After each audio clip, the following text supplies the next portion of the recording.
Hey everybody, welcome to Reading the Bible to Cats. I hope that I hope the sound quality's better. I I plugged in a thingamajig, a thingamabob into a thingamajig, and I don't know exactly what I did or what the thingamabob was that I plugged into the thingamajig into my iPhone, and maybe it'll make the sound better. I hope. Okay. Well, we're going to read Second Samuel. What are we reading? I think we read Second Samuel 8, right? So we're on Second Samuel chapter 9. Okay, let me go to that. Okay, Second Samuel 9.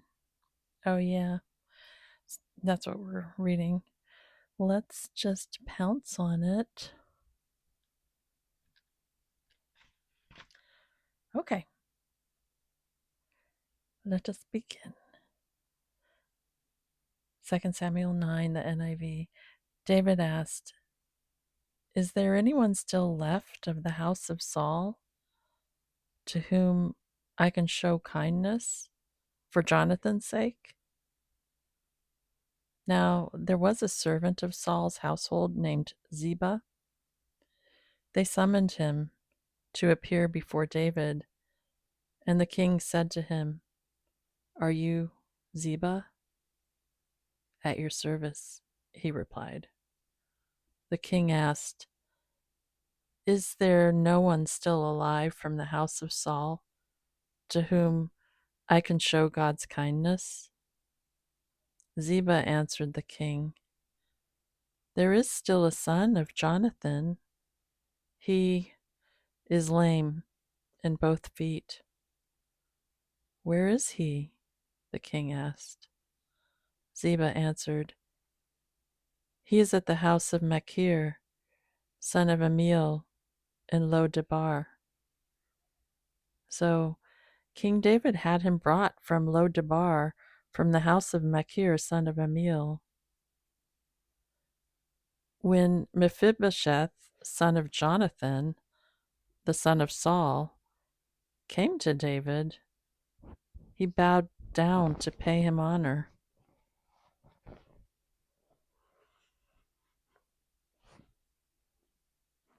Sorry, everybody, we just lost. Custer is not fulfilling his contract. This is not the Bible, it is I who's speaking, but he totally is striking right now. He's not fulfilling his contract. Okay, hold on one second. Intermission. Let me find something for you to look at, because I just think it's weird for you to look at my comforter. That's just kind of strange. Hold on. Let me put some hold music on. One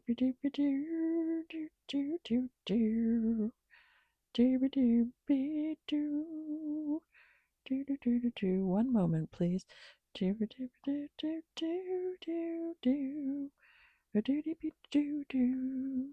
I'm looking for something for you to look at. Okay, that's sad. That's Henry. Let's go way back to, I don't know, Joey, I guess, my kitty from way back. Hold on. Well, that might be too far back to, I don't know. I'm just going to click on something. Oh, it's Henry. Oops, sorry. I am just, let me turn the sound off. Okay. Here, just look at an old video of Henry. Okay. On my iPad. Okay. Intermission is over. Let's resume. I feel like I should start at the top because it's totally messed up. Okay, let me just start from the beginning. Sorry, everybody. David asked, "Is there anyone still left of the house of Saul to whom I can show kindness for Jonathan's sake?" Now there was a servant of Saul's household named Ziba. They summoned him to appear before David, and the king said to him, "Are you Ziba?" "At your service," he replied. The king asked, "Is there no one still alive from the house of Saul to whom I can show God's kindness?" Ziba answered the king, "There is still a son of Jonathan. He is lame in both feet." "Where is he?" the king asked. Ziba answered, "He is at the house of Machir, son of Amiel, in Lo-debar." So King David had him brought from Lo-debar, from the house of Machir, son of Amiel. When Mephibosheth, son of Jonathan, the son of Saul, came to David, he bowed down to pay him honor. David said, "Mephibosheth." "At your service," he replied.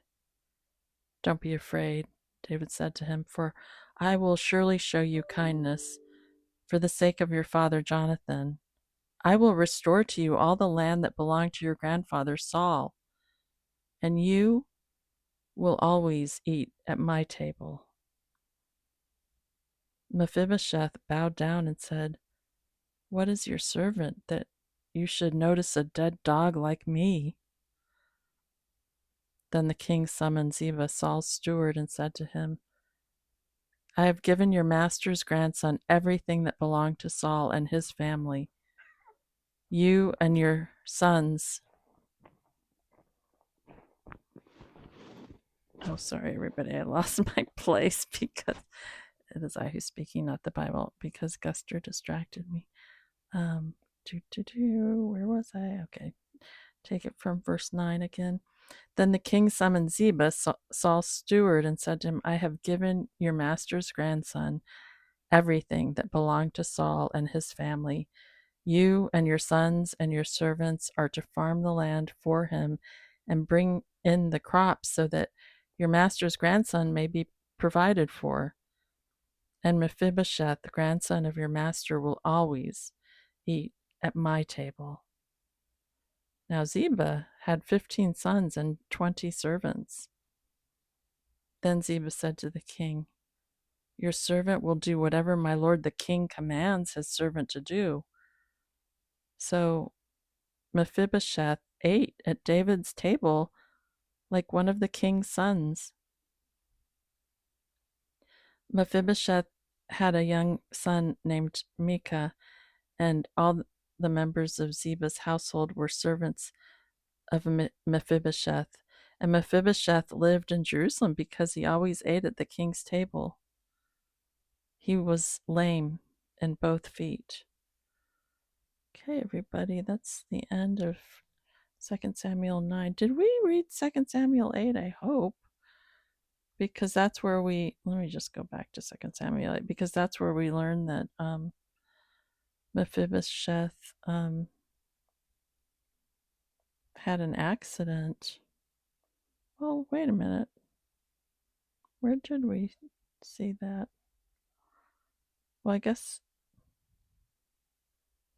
yeah, we read 2 Samuel chapter 8. Well, anyway, where did we learn that Mephibosheth? Well, that must have been in an earlier chapter, because when he was little, his nurse, when they were fleeing because of everything that was happening, and she dropped, or they fell, and then that's how Mephibosheth became lame. But yeah, it's interesting because sorry, everybody, Guster's distracting me because are you okay, Guster? Why don't you want to fulfill your contract? Huh. Well, at least you can see this iPad where you can kind of look at Henry on the iPad. Anyway, but back to the text. Guster, do you want to get in front of the camera?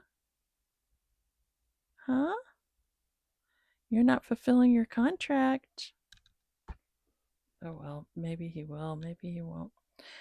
So yeah, I you know, I pretty much listen to YouTube before I go to bed, and sometimes I put sermons on. So